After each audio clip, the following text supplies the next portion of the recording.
Rich খাবার খেতে ভালো লাগছে না এই গরমে একদম হালকা পাতলা তেল ঝাল মশলা কম দিয়ে যদি তোমরা রেসিপি বানাতে চাও একদম নিরামিষভাবে এই যে আলু পটলের রেসিপিটা আমি বানিয়ে নিয়েছি। কিভাবে বানিয়েছি, তেল তো একদমই দিইনি বন্ধুরা, তোমরা দেখে নিতে পারো, প্রথম থেকে শেষ পর্যন্ত দেখবে ভিডিও, তাহলে বুঝতে পারবে যে রেসিপিটা কতটা মজাদার হয়েছে। খাও কিন্তু খুব খুব খুব ভালো, খেতে কিন্তু ভীষণ ভালো লাগে।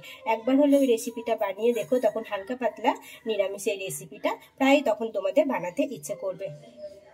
দেখতে যেমন সুন্দর, খেতেও কিন্তু বেশ ভালো লাগে। প্রথম থেকে শেষ পর্যন্ত তোমরা দেখে নেবে, তাহলে বুঝতে পারবে রেসিপিটা কতটা মজাদার।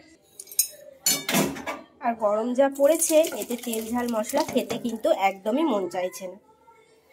তবে তেল ঝাল মশলা কম দিয়েও যে এত সুন্দর একটা রেসিপি হয়, যখন তোমরা পুরো ভিডিওটা দেখবে তখন বুঝতে পারবে। আর খুব সহজে তখন তোমরা এরকম করে রেসিপি বাড়িতেই বানিয়ে নিতে পারবে খুব সহজেই। যারা তেল ঝাল মশলা একদম পছন্দ করো না, এই গরমের সময়তে এরকম করে খুব সহজেই বানিয়ে নিতে পারবে।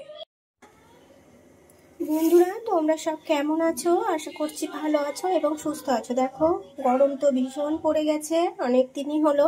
তো এই গরমে হালকা পাতলা মশলা একদম কম, তেল কম দিয়ে আমি একটা তোমাদেরকে আলু পটলের রেসিপি বানিয়ে দেখিয়ে নিচ্ছি। তোমাদের খুব খুব ভালো লাগবে। যারা একদম তেল ঝাল মশলা কম খেতে চাও, তারা এই রেসিপিটা খুব সহজেই বানিয়ে নিতে পারবে। দেখো আমি অল্প একটু আগে কড়াইয়ে তেল দিয়ে নিয়েছিলাম, সেই তেলে এই আলু পটলটাকে একটু লবণ হলুদ দিয়ে ভালোভাবে এটাকে দেখো আমি নেড়ে চেড়ে একটু জল দিয়ে ভাপিয়ে নামিয়ে নিয়েছি। এতে কি কি দেবো সেটাই তোমাদেরকে দেখিয়ে নিচ্ছি।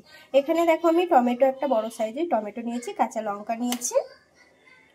এইদিকে দেখো কড়াইটাই, যেহেতু আমি আলু পটল এটা নেড়ে নিয়েছিলাম, তো কড়াইটা এইভাবে মুছেছি, তবুও যায়নি, তো মেজে নিতে হবে পরে। ভাবলাম রেসিপিটা করে নিই। তারপরে তো এখানে আমি অল্প একটু তেল নিয়ে নিয়েছি, আর তেলের ওপরে দিয়ে নিয়েছি কালো জিরে। তো কালো জিরেটা ফোড়ন দিয়ে নিয়েছি। এখন কাঁচা লঙ্কা টমেটোটা এখন দিয়ে নেবো। কাঁচা লঙ্কা টমেটোটা দিয়ে নিয়েছি, আর দেখো সেই সাথে দিয়ে নিলাম পরিমাণ মতো হলুদ, আর দিয়ে নেবো স্বাদ মতো লবণ। লবণ হলুদ দিয়ে নিয়েছি, একটু টমেটোর সাথে ভালোভাবে মিশিয়ে নেবো। টমেটোটাকে হালকা একটু নেড়ে চেড়ে নেবো।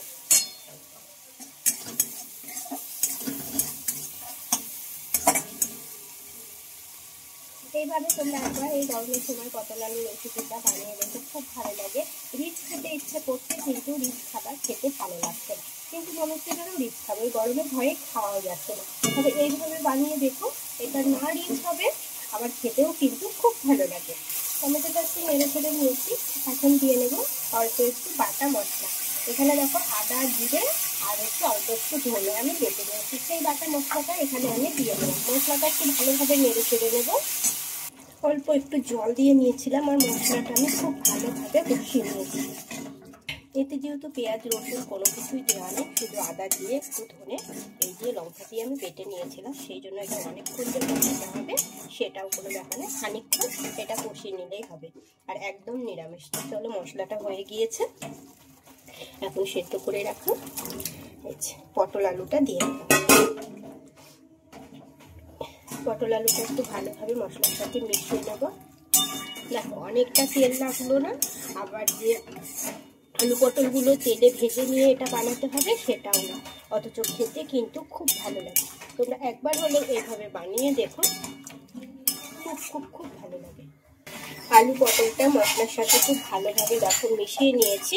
এখন দিয়ে নেব পরিমাণ মতন জল। যেহেতু এটা পটল আলুটা ভালোভাবে সেদ্ধ হয়ে আছে, সেই জন্য কিন্তু বেশি জল লাগবে না। তোমরা যদি ভাবো একটু পাতলা পাতলা রাখতে চাও, তাহলে জলের পরিমাণটা একটু বেশি করে দেবে। তোমরা যদি একটু এটা ভাবো ঘনত্ব রাখবে, মাখো মাখো করবে, তাহলে বেশি জল দেওয়ার প্রয়োজন নেই।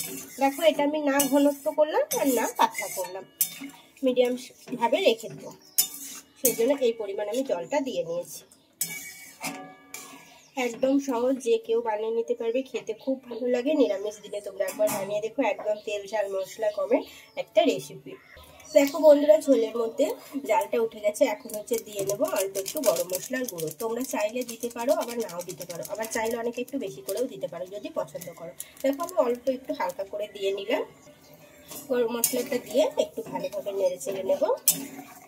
তোমরা এটা ভাতের সাথে খেতে পারো, খুব ভালো লাগবে, এবং তোমরা রুটি পরোটার সাথেও এটা খেতে পারো। নিরামিষ দিনে খুব সহজে এই রেসিপিটা তোমরা বানিয়ে নিতে পারো। একদম তেল ঝাল মশলা কম, এই গরমের সময়তে খুব সহজেই তোমরা বানিয়ে নিতে পারবে, খেতে খুব ভালো লাগে। যে সকল বন্ধুরা নতুন তারা প্লিজ তোমরা চ্যানেলটিকে সাবস্ক্রাইব করে পাশে থেকেও, ভালো লাগলে লাইক কমেন্ট করো, বন্ধুদের সাথে শেয়ার করে নিও। নিত্য নতুন রেসিপি অনেক দেওয়া আছে, তোমরা চাইলে দেখে নিতে পারো। আশা করছি তোমাদের অনেক ভালো লাগবে। যেসব রেসিপি বাচ্চারা হয়তো পছন্দ করে না, ছোটরা পছন্দ করে না, বড়রাও হয়তো অনেক রেসিপি আছে যেগুলো পছন্দ করে না, সেই সব জিনিস দিয়ে কিন্তু আমি রেসিপি বানিয়ে রেখেছি, তোমরা চাইলে দেখে নিতে পারো। খুব ভালো লাগবে আর খুব সহজে কিন্তু তোমরা বানিয়ে নিতে পারবে। বাড়িতে থাকা উপকরণ দিয়েই কিন্তু বেশিরভাগ রেসিপি আমার দেওয়া আছে, তোমরা চাইলে দেখে নিতে পারো। আশা করছি তোমাদের অনেক ভালো লাগবে। তো দেখো, একটু বেশি কথা বলে নিচ্ছি আমি। এই করতে আমার এই পটল আলু একদম পাতলা তেল ঝাল মশলার রেসিপিটা কিন্তু হয়ে এসেছে। এখন এটাকে আমি নামিয়ে নেব। যদি ভালো লেগে থাকে বললাম যে বন্ধুদের সাথে শেয়ার করে নিও। নতুন বন্ধুদেরকে বলছি চ্যানেলটিকে প্লিজ তোমরা সাবস্ক্রাইব করে পাশে থেকো, ভালো লাগলে লাইক কমেন্ট করে নিও। তো আজকের মতো টাটা বন্ধুরা, ভালো থেকো, সুস্থ থেকো। আবারও আসবো আমি নতুন কোনো এক রেসিপি নিয়ে। ততক্ষণে সকলে ভালো থেকো, সুস্থ থেকো। দেখো গ্যাসের আঁচটা আমি বন্ধ করে নিচ্ছি। তো চলো আজকের মতো টাটা, সকলে ভালো থেকো।